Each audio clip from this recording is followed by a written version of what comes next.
സുമോദ്, നമ്മൾ ഈ സംസാരിച്ചു കൊണ്ടിരിക്കുന്ന ആ ഒരു സമയത്ത് കൊടിക്കുന്നിൽ സുരേഷ് എംപിക്ക് രാഹുൽ ഗാന്ധിയുടെ ഒരു കോൾ എത്തിയിരുന്നു. മുഖ്യമന്ത്രി ആരാകണമെന്ന കാര്യത്തിൽ കൊടിക്കുന്നിൽ സുരേഷിന്റെ അഭിപ്രായം ആരാനാണ് അത്തരത്തിലൊരു കോൾ എത്തിയതെന്നാണ് മനസ്സിലാക്കുന്നത്. അത് വിശ്വസിക്കാമെങ്കിൽ ഈ ഒരു നിർണായക സമയത്ത് അന്തിമ ചർച്ചയ്ക്ക് ഖാർഗെയുടെ വസതിയിലേക്ക് പോകുന്നതിന് തൊട്ട് മുൻപ് ഏകദേശം 5 മണിക്ക് ശേഷമാണ് ആ കോൾ എത്തിയത്. അപ്പോൾ അങ്ങനെയാണെങ്കിൽ എന്തിനായിരിക്കും അങ്ങനെ ഒരു കോൾ രാഹുൽ ഗാന്ധിയുടെ ഭാഗത്തുനിന്ന് ഇപ്പോൾ ഈ നിർണായകമായ സമയത്ത് കൊടിക്കുന്നിൽ സുരേഷിന് വന്നിട്ടുണ്ടാകുക?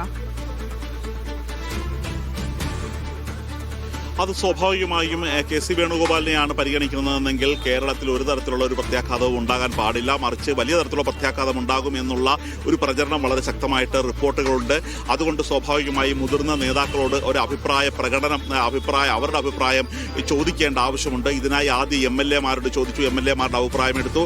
അത് കെ സി വേണുഗോപാലിന് അനുകൂലമായിരുന്നു. പിന്നീട് MP-മാരുടെ അഭിപ്രായം എടുത്തു. ആ MP-മാരുടെ അഭിപ്രായം കെ സി വേണുഗോപാലിന് അനുകൂലമായിരുന്നു. പിന്നീട് മുൻ KPCC അധ്യക്ഷന്മാരുടെ അഭിപ്രായം എടുത്തു. അതിൽ ഭൂരിപക്ഷം പേരും കെ സി വേണുഗോപാലിനെയാണ് പിന്തുണച്ചത്. വർക്കിംഗ് പ്രസിഡന്റുമാരുടെ അഭിപ്രായം എടുത്തു. അത് വർക്കിംഗ് പ്രസിഡന്റുമാർ പൂർണ്ണമായും കെ സി വേണുഗോപാലിനെയാണ് പിന്തുണച്ചത്. ഇനി ബാക്കി നിൽക്കുന്നത് പ്രധാനമായും കേരളത്തിൽ നിന്നുള്ള മലയാളികളായ പ്രവർത്തക സമിതി അംഗങ്ങളും പ്രവർത്തക സമിതി ക്ഷണിതാക്കളുമാണ്. അപ്പോൾ സ്വാഭാവികമായും അതിൽ പ്രധാനപ്പെട്ട 2 പേർ, ഒന്ന് കെ സി വേണുഗോപാലും മറ്റൊന്ന് സ്ഥിരം ക്ഷണിതാവായിട്ടുള്ള രമേശ് ചെന്നിത്തലയുമാണ്. ഇവരെ 2 പേരോടും രാഹുലിന് അഭിപ്രായം ചോദിക്കേണ്ട കാര്യമില്ല.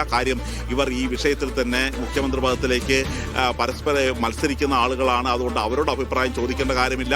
പിന്നീട് അഭിപ്രായം ചോദിക്കാനുള്ളത് ഒന്ന് ശശി തരൂർ, രണ്ടാമത് ഇൻവൈറ്റ് ആയിട്ടുള്ള കൊടിക്കുന്നിൽ സുരേഷ്. ശശി തരൂരും ഇത് ഖാർഗെയുമായി നേരത്തെ തന്നെ കൂടിക്കാഴ്ച നടത്തിയിട്ടുണ്ട്. ശശി തരൂർ കൃത്യമായ അഭിപ്രായ പ്രകടനം നടത്തിയിട്ടുണ്ട്. ഇത് അവശേഷിക്കുന്നത് കൊടിക്കുന്നിൽ സുരേഷാണ്. പ്രവർത്തക സമിതിയിലെ ഒരു ക്ഷണിതാവ് എന്ന രീതിയിലാണ് കോൺഗ്രസിന്റെ ഏറ്റവും ഉന്നതമായ പരമോന്നത ബോഡിയാണ് പ്രവർത്തക സമിതി. ആ പ്രവർത്തക സമിതിയിൽ പങ്കെടുക്കുന്ന നേതാവ് എന്ന തരത്തിലാണ് ഇപ്പോൾ അവസാനമായി ഒരു അഭിപ്രായം ഇവിടെ കൊടിക്കുന്നിൽ സുരേഷിനോട് രാഹുൽ ഗാന്ധി ചോദിച്ചിരിക്കുന്നത്. അപ്പോഴും എന്തൊക്കെ കാര്യങ്ങളായിരിക്കും രാഹുൽ ഗാന്ധി ഖാർഗെ ചർച്ചയിൽ കൂടിക്കാഴ്ചയിൽ വിഷയങ്ങളാകുക? എന്ത് തരത്തിലുള്ള ചർച്ചയാകും നടക്കുക എന്നുള്ള കാര്യത്തിൽ തന്നെയാണ് ആകാംക്ഷ.